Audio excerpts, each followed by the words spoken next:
Hello नमस्कार दोस्तों, स्वागत है आप सभी का। दोस्तों ये हमारा रीजनिंग का पार्ट नंबर 18 होगा। इससे पहले दोस्तों हम लोग 17 पार्ट ऑलरेडी कर चुके हैं जो अलग अलग एग्ज़ाम में क्वेश्चंस पूछे गए हैं। तो ये सारे क्वेश्चन दोस्तों प्रीवियस ईयर क्वेश्चंस होंगे जो अलग अलग एग्ज़ाम में पूछे गए होंगे और जिस टाइप के क्वेश्चंस एग्ज़ाम में बार बार पूछे गए हैं। तो आप किसी भी एग्ज़ाम की तैयारी कर रहे हो सभी के लिए बहुत ही महत्वपूर्ण होगा और बिल्कुल आसान तरीका बताया जाएगा कि दोस्तों किस तरीके से आप कम समय में क्वेश्चंस को सॉल्व कर सकते हैं। तो चलिए प्रश्नों द्वारा देखेंगे। तो देखिए यहाँ पर हमारा पहला क्वेश्चन है एनालॉजी से। तो आपको पता है दोस्तों कि एनालॉजी के क्वेश्चंस हर एग्ज़ाम में पूछे जाते हैं। तो देखिए यहाँ पर E25I है। अब देखिए यहाँ पर अनुपात है, यहाँ पर समानुपात है। तो हमें अनुपात की जो दो शब्द होते हैं उनका संबंध एक दूसरे से देखना पड़ता है। देखिए यहाँ पर अनुपात है तो इन दोनों का संबंध हमें देखना है। अब इसी तरीके से देखिए ये हो गया और बीच में अनुपात, तो इसका संबंध इससे देखना है। अब देखिए यहाँ पर एक शब्द है और बीच में यहाँ पर अनुपात है, तो हमें क्वेश्चन मार्क के स्थान पर जो शब्द आएगा उससे संबंधित देखना होता है। तो इन तीनों का संबंध एक ही जैसा होगा, यानी जो तरीका इसमें लगेगा वही तरीका इसमें भी लगेगा और वही तरीका इसमें भी होगा। तो चलिए देखते हैं कि कौन सा तरीका इनमें लग रहा है। तो उसी तरीके से हम क्या करेंगे, सॉल्व करेंगे। तो यहाँ पर दोस्तों हमने देखा कि ई है, उसके बाद 25 है, उसके बाद आई है। अब यहाँ पर ए है, 5 है, आई है। तो हमने देखा कि ई से यहाँ पर ए पर जाने के लिए तो हमें क्या करना होगा, 4 को माइनस करना होगा। कितना माइनस करना होगा, 4 माइनस करना होगा। तो यहाँ पर हमने माइनस का 4 किया तब जाकर ए बना। अब इसी तरीके से देखेंगे तो यहाँ पर 25 है, तो यहाँ पर 25 है और दोस्तों यहाँ पर कितना हो गया, 5 हो गया। तो यहाँ पर हम देखें 25 से 5 हो गया, यानी हम देखें तो यहाँ पर या तो 25 का हम अंडर रूट कर दें या फिर दूसरे पद का जो संख्या 5 है इसका हम स्क्वायर करके 25 बनाए। यानी हम ये कहें कि 25 किसका स्क्वायर है, तो 5 का स्क्वायर है। तो यहाँ पर हमने क्या कर दिया, 5 रख दिया। अब इसी तरीके से देखेंगे आई का 9 होता है, 9 से यहाँ पर देखिए ई 5 पर आ गया। यानी आई का जो प्लेस वैल्यू यानी ABCD इस तरीके जो अल्फ़ाबेट में आई आता है वह 9वें नंबर पर आता है और ई 5वें नंबर पर आता है। तो यहाँ पर 9 से 5 लाने के लिए हमें इसमें -4 करना होगा। तो यहाँ पर हमने देखा कि जो लेटर हैं यानी जो अक्षर हैं उनमें हमने माइनस का 4 किया और जो यहाँ पर हमारी संख्या है वह किसका स्क्वायर है वो हमने देखा। अब यही तरीका हम दूसरे में चेक करेंगे। तो जेड हमारा देखिए 26 पर होता है। अब 26 में से हमें क्या करना है, माइनस का 4। तो यहाँ पर क्या बन गया, भी 22 पर आता है तो इसमें भी माइनस का 4 हो गया। अब इसी तरीके से 49 देखेंगे किसका स्क्वायर है, तो 49 हमारा 7 का स्क्वायर होता है तो यहाँ पर 7 लिखा गया है। अब टी हमारा दोस्तों 20 पर आता है और पी हमारा 16 पर, तो 20 से 16 हो गया यानी इसमें भी माइनस का 4 हो गया। तो इस तरीके से यहाँ पर हमने देखा कि -4 और बीच का जो स्क्वायर किसका स्क्वायर संख्या है वो लिखा है। तो इसी तरीके से P हमारा 16 पर होता है, 16 में से -4 करेंगे तो हमारा 12 आ जाएगा। 12 पर दोस्तों हमारा बनता है यल। अब देखिए 144 है, तो 144 किसका स्क्वायर संख्या होता है, आपको पता होना चाहिए कि 144 12 का स्क्वायर होता है। तो यहाँ पर हमने कर दिया 12। अब के आपका 11 पर होता है, हमें -4 करना है, तो 11 में से हम जब -4 करेंगे तो हमारा 7 बनेगा। 7 पर क्या आएगा, 7 पर आएगा जी। तो ये आपको याद होना चाहिए। तो L12G ये आपका आंसर होगा। तो L12G यानी L12G ये आपका आंसर ऑप्शन नंबर बी में यहाँ पर मैच कर रहा है। तो ये इस तरीके से हमें क्वेश्चंस को सॉल्व करना था। उम्मीद है समझ में आ गया होगा। नेक्स्ट क्वेश्चन देखेंगे। अब देखिए यहाँ पर नेक्स्ट क्वेश्चन है वेन डायग्राम से। तो इसमें देखिए यहाँ पर जो शब्द दिए होते हैं उनमें हमें एक दूसरे से संबंध बताना होता है कि ये किस प्रकार से संबंधित है। कैसे सोल्व करते हैं, चलिए देखते हैं। देखिए दिन है, घंटे, सप्ताह। तो हमारा जो सप्ताह होता है आपको पता है एक सप्ताह में 7 दिन होते हैं, यानी हम कह सकते हैं जो हमारा सप्ताह बनता है वह दिनों से मिलकर बना है। यानी सभी दिन क्या होते हैं, सप्ताह के अंदर आते हैं। तो ये हमारा बड़ा वाला हो जाएगा सप्ताह और इसके बीच में जो है ये हमारा हो जाएगा दिन, यानी ये हमारा हो गया सप्ताह और ये वाला हमारा हो गया दिन। तो सभी दिन क्या हो जाएंगे, सप्ताह के अंदर आ जाएंगे। और यहाँ पर घंटे हैं, तो घंटे क्या होते हैं, दिन, घंटों से दिन बनता है, यानी 24 घंटे एक दिन के बराबर होता है। यानी सभी घंटे क्या आ जाएंगे, दिन के अंदर। तो यहाँ पर जो घंटे बनेंगे वो दिन के अंदर आ जाएंगे।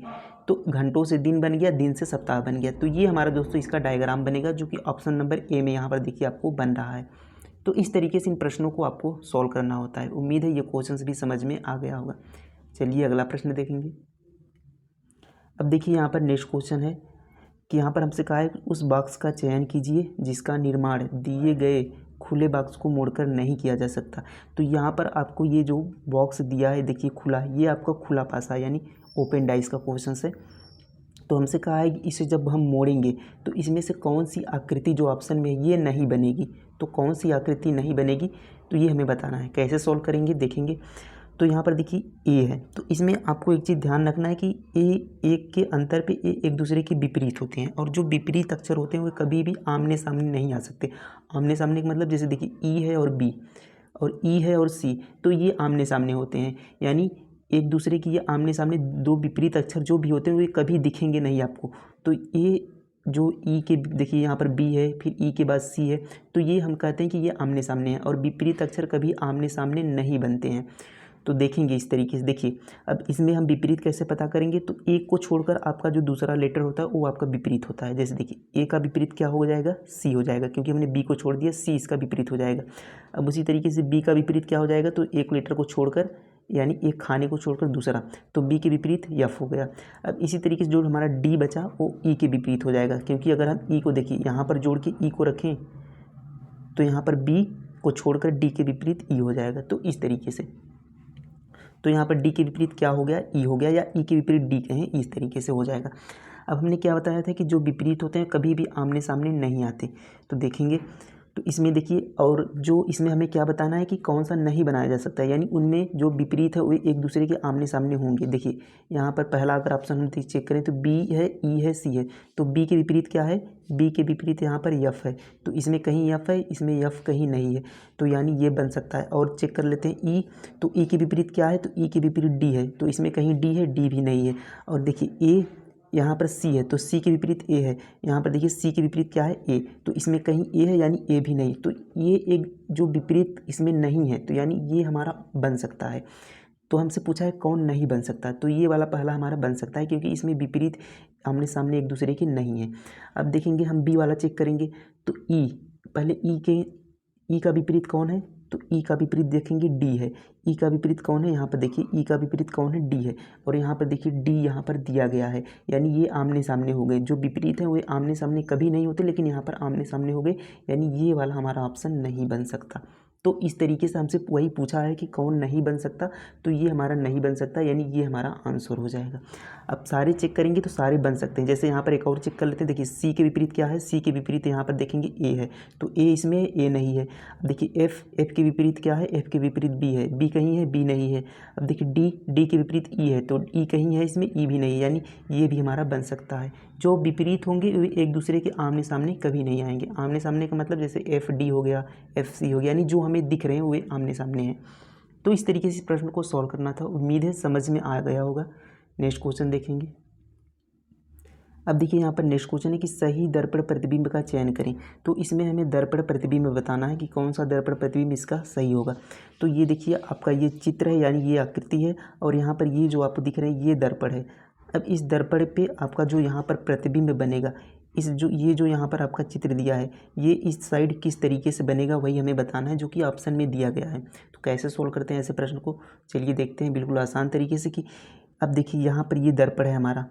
अब दर्पण के सामने जो चित्र होता है, जैसे देखिए दर्पण के सामने यहाँ पर जो बना है आयत, यानी यहाँ आयत टाइप का जो बना है, ये हमारा कलर नहीं यानी खाली है। ये क्या है, खाली है। तो यहाँ पर भी जो दर्पण के सामने बनेगा वो हमारा खाली होगा। तो यहाँ पर देखिए किस किस में खाली, देखिए इसमें यहाँ पर खाली है, ये सही है, इसमें यहाँ पर खाली नहीं है, यानी ये हमारा ऑप्शन गलत हो गया। अब देखिए इसमें भी खाली है, ये भी सही है, इसमें भी खाली है, ये भी सही है, यानी ये जो पहली आकृति थी, यानी इस आकृति द्वारा हमने एक चीज़ यहाँ पर देखा कि बी वाला हमारा ऑप्शन गलत हो गया। तो हम दूसरी आकृति चेक करेंगे। तो दूसरी आकृति चेक करेंगे तो यहाँ पर देखिए, यहाँ पर हम देख लेते हैं। तो ये देखिए दर्पण के सामने वाला जो ट्रायंगल है, ये जो ट्रायंगल है दर्पण के सामने वाला भाग यहाँ पर ये खाली है, जबकि पीछे वाला भाग कलर है। तो हम देखेंगे कि सामने वाला भाग खाली है, लेकिन यहाँ पर देखिए सामने वाला भाग क्या है, कलर हो गया। तो ये भी ऑप्शन हमारा गलत हो गया। और यहाँ पर देखेंगे, और ये बी वाला तो हमारा पहले ही गलत हो गया, क्योंकि हमने इसको इस आकृति द्वारा इसको काट दिया है। तो ए और बी आपके दोनों गलत हो गए। अब देखिए सामने वाला भाग खाली है, इसमें भी सामने वाला भाग खाली है, इसमें भी सामने वाला भाग खाली है, और पीछे वाला कलर है, पीछे वाला इसमें भी कलर है, पीछे वाला इसमें भी कलर है। तो ये आपका दो ऑप्शन केवल बचा। अब देखेंगे हम तीसरा। तो यहाँ पर हम अगर इस सर्कल को देखें, यहाँ पर देखिए जो दर्पण सामने है, यानी जो इससे जुड़ा है, ये देखिए जो जुड़ा है वो कलर भाग है, और यहाँ पर उसके बाद खाली है। तो जो जुड़ा है कलर भाग होगा। देखिए ये जो जुड़ा है, ये देखिए स्टार्टिंग में क्या है, खाली भाग है, जबकि यहाँ पर कलर भाग है। तो इसमें भी ये भी हमारा गलत हो गया। तो केवल एक ही ऑप्शन बचा दोस्तों, ऑप्शन नंबर डी, और ये हमारा सही उत्तर हो जाएगा। तो इस तरीके से आप ऑप्शन द्वारा इस क्वेश्चन को काट कर आसानी से कम समय में सॉल्व कर सकते हैं। तो उम्मीद है समझ में आ गया होगा। चलिए अगला प्रश्न देखेंगे। अब देखिए यहाँ पर नेक्स्ट क्वेश्चन है कि दी गई आकृति किस विकल्प आकृति में निहित है। तो इसमें हमें बताना है कि यहाँ पर जो आकृति दी गई है ये किस विकल्प आकृति में निहित है, यानी किस ऑप्शन में ऐसी आकृति बन रही है। तो यहाँ पर हम इसे कैसे चेक करेंगे। देखिए यहाँ पर जो हमारा रेक्टेंगल यानी आयत बन रहा है, तो यहाँ पर भी देखिए इसमें भी क्या हुआ, रेक्टेंगल बन रहा है। लेकिन यहाँ पर जो अगली चित्र देखेंगे जो इस तरीके से यहाँ पर देखिए जुड़ा है, तो इसमें भी इस तरीके से यहाँ पर बना है। लेकिन यहाँ पर देखिए जो बीच में यहाँ पर लाइन खींची गई है, यानी इसमें वह लाइन नहीं है। देखिए यहाँ पर ये जो लाइन है यह इसमें क्या है, खाली है। और इसमें जबकि यहाँ पर देखिए इस वाले में देखिए यहाँ पर लाइन है, जबकि इसमें क्या है, खाली है। तो ये हमारा ऑप्शन नहीं है, यानी इसमें यह आकृति नहीं बन रही है। सेकेंड आकृति चेक करेंगे तो इसमें देखिए यहाँ पर ये आकृति जो हमारा आयत वाला है ये तो बन रहा है, लेकिन यहाँ पर जो देखिए यहाँ पर जो ज्वाइन है ये वाला भाग यहाँ पर ज्वाइन नहीं है, यानी इससे ये नहीं जुड़ा है। तो ये भी ऑप्शन गलत हो गया। थर्ड ऑप्शन चेक करेंगे तो यहाँ पर देखिए इसमें भी यहाँ पर रेक्टेंगल आपका बन रहा है। और यहाँ पर देखिए ये जो आकृति इस तरीके से बनी हुई है, यानी इसमें भी ये आकृति देखिए यहाँ से जुड़ी नहीं हुई है, यानी इस तरह की आकृति नहीं बनी। ये भी हमारा गलत हो गया। तो केवल एक ही ऑप्शन बचता है, ऑप्शन नंबर डी, और ये हमारा आपका सही उत्तर हो जाएगा। इसे कैसे चेक करेंगे। देखिए यहाँ पर जो आयत यहाँ पर बन रहा है, और यहाँ पर देखिए यहाँ पर लाइनिंग भी है, और ये आकर देखिए इस तरीके से मिल रही है, और यहाँ से ऊपर वाली भी लाइनिंग इसमें आकर मिल रही है। तो केवल एक ही ऑप्शन इसका था, ऑप्शन नंबर डी इसका सही उत्तर हो जाए। तुम भी ये क्वेश्चंस भी समझ गए होंगे आपकी किस तरीके से हमें सॉल्व करना था। नेक्स्ट क्वेश्चन देखते हैं। अब देखिए यहाँ पर अगला क्वेश्चन है कि उस विकल्प आकृति का चयन करें जो दी गई आकृति में उसके भाग के रूप में सन्निहित है। अब देखिए इसमें जो आकृति आपको पूरी करनी है, जैसे ये बन रहा है तो इसको आपको पूरा करना है। तो कैसे पूरा करेंगे। देखिए पहले ये सर्कल बना लेंगे, यानी इसको वृत्त को पूरा करेंगे। तो इस तरीके से आपको लाइन खींचनी होगी। अब देखिए यहाँ पर ये जो बन रहा है इसको इस तरीके, जैसे इसमें देखिए मिला है उसको हमें इस तरीके से मिला देना है। अब देखिए यहाँ पर हमने जो मिला दिया, तो ऐसी कौन सी आकृति आपको दिख रही है। और यहाँ पर देखिए बीच में भी आपको यहाँ पर खींचना था, जैसे इसमें आपने कि देखिए यहाँ पर लाइन खींचा है, उसमें बीच में भी आपको खींचना है।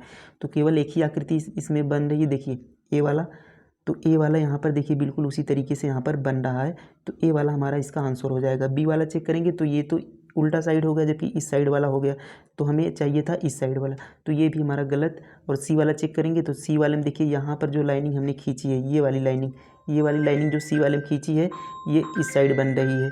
तो ये भी हमारा क्या हो जाएगा, गलत।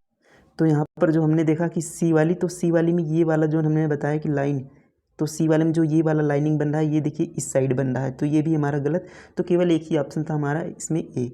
तो उम्मीद है ये सारे प्रश्न आपको अच्छे से समझ में आ गए होंगे, किस तरीके से आपको तरीका पता चला हो किस तरीके से हमें क्वेश्चंस को सॉल्व करना था। और ये सारे क्वेश्चंस आपकी प्रीवियस ईयर एग्जाम में पूछे गए हैं। जैसे ये क्वेश्चन देखिए SSC MTS, इस तरीके सारे क्वेश्चंस एग्जाम में पूछे गए क्वेश्चन थे। तो वीडियो कैसा लगा कमेंट में ज़रूर बताइएगा। Thank you.